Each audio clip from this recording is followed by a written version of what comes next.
Hello, friends. I am Chevee. Welcome to my shed. How are you today? How's life in your world? How's things where you are? Hope it's fantastic. Everything here is great. I totally forgot to mention Friday that it was episode 1800. It's pretty amazing. 1,800 episodes. I think I'm going to try to figure something out for 2,000, but I don't know what that's going to be. I would like to do kind of something. I didn't do anything at 1,000, really. I'd like to kind of have some sort of special thing for 2,000. I just don't know what yet. But this weekend, I came down here and I did some woodworking.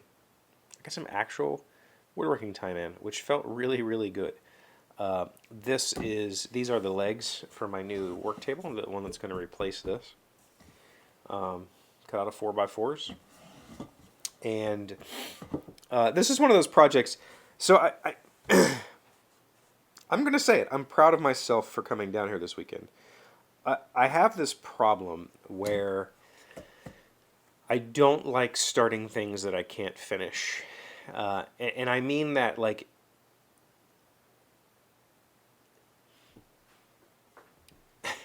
I guess what I mean is if I start something that I can't finish, I'll never finish it. And I think that's an obvious duh.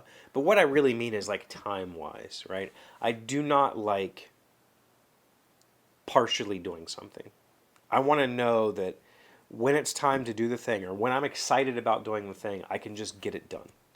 And that's caused me problems a lot in my life. Like we talked about last week with programming and stuff, just forgetting to eat, forgetting to sleep because I just wanted to get it done. Like I got this. Let's go, right? And coming down here this weekend, there was a decent amount of that because I want to just have this workbench, but I also realized this is a project that doesn't, there's no like client begging me to finish or whatever. This could be done anytime. And I really should have been working on it over the past month. I should have come down here and taken little bits and pieces and worked on it. And to be completely truthful, I think maybe I learned a little bit this weekend about doing this because I did do this in chunks. I came down here and started on Saturday and I did not get it done, and that was okay. And I walked away and I came back Sunday and I did things, the rest of the things, and I did them in a different way. So these are a matched set of legs. This is both one side of the bench and the other two below it are the other side of the bench. I decided to join the bottom stretchers of this bench with mortise and tenon. If you don't know what that is, that's basically you got a hole in one side. For me, these are not going to be through tenons, so this hole was 2 inches deep. And then on the leg, you have a tenon. So mortise, tenon. Basically Legos. And this goes in here. And then with a little bit of glue, you got a really strong joint. I'm also going to be drilling these and putting dowels in. So this will be the base of the table. Will be 2 of these joined together. I don't think this one goes in as easily. This one probably will take a little bit of hammering. Whatever. There we go. That's one set of legs for the workbench. And that took a lot of work, right?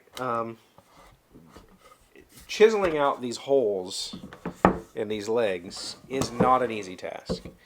I started by drilling out with my biggest Forstner bit that would fit, and then used hammer and chisel and just went at it. And I don't have mortising chisels. They make special chisels for mortising. I don't have them. I use just a regular Harbor Freight $3 chisel and went at this. I keep my chisels very, very sharp, and this is Douglas fir, so it's not a problem.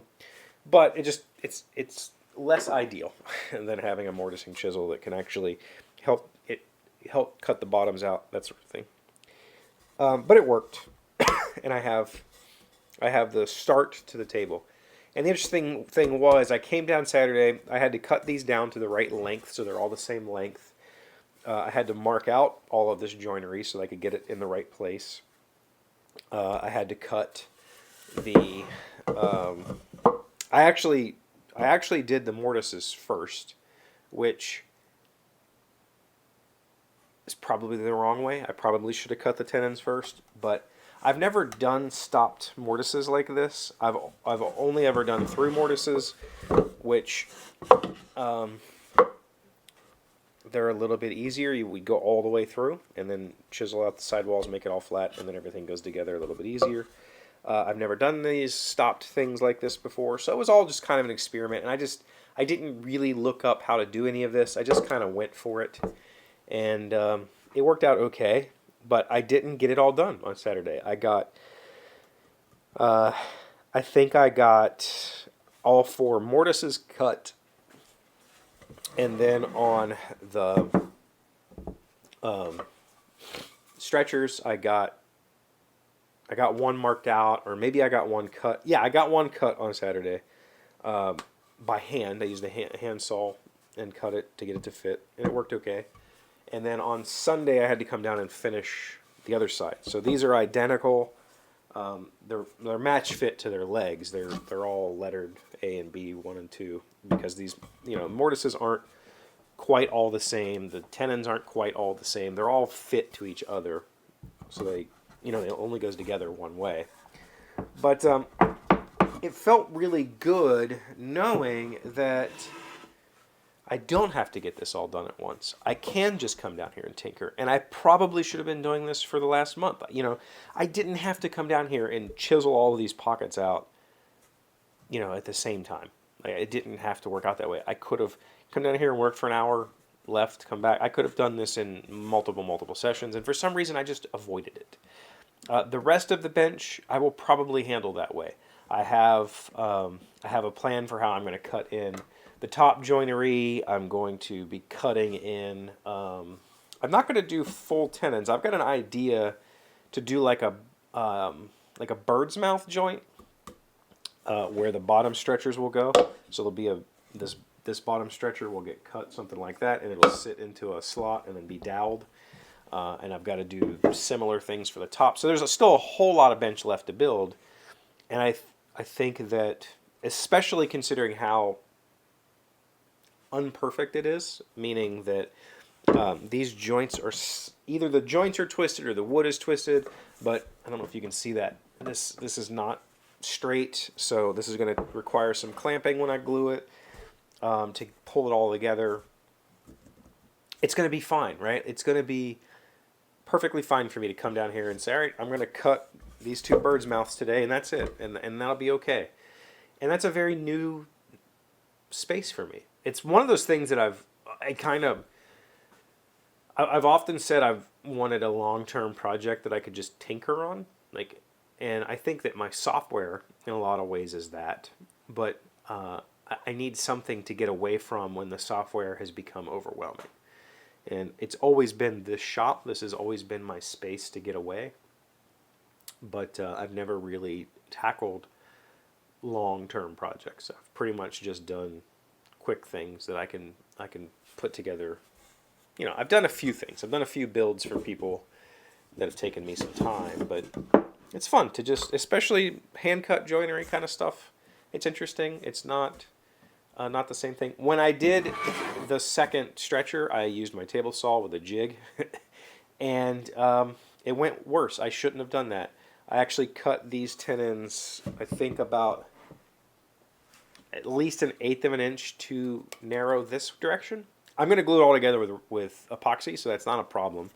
In fact, it's better for epoxy to have lots of room, but it would have been nice to be, a little more close. So I overcut, whereas I did not with these. With these, it took a lot of chiseling to get these to fit because I hand sawed them a little bit large, knowingly large, and then hand chiseled them down until they fit in their respective mortises. So I guess the point is I still have a lot to learn about myself and how I can I have to figure this whole thing out, right? This telling myself it's okay to just do a little bit. You don't have to come down here and do the thing. And I've talked about it so many times over the years that I get hung up on a detail and I realize I don't know how to do the thing, so I just won't do it until I get it figured out.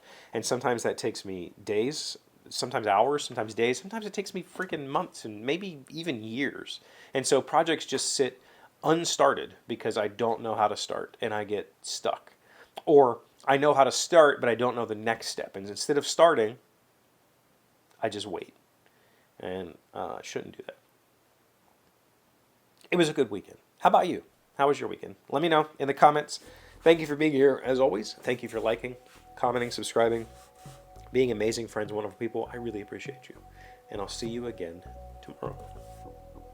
Today's word you should know to sound smart is promulgate. It is a verb meaning to elevate a behavior or action or the prohibition of a particular behavior or action to the status of a law, rule, or regulation through public decree. The Department of Public Works promulgated mandatory recycling of all paper waste in Bergen County.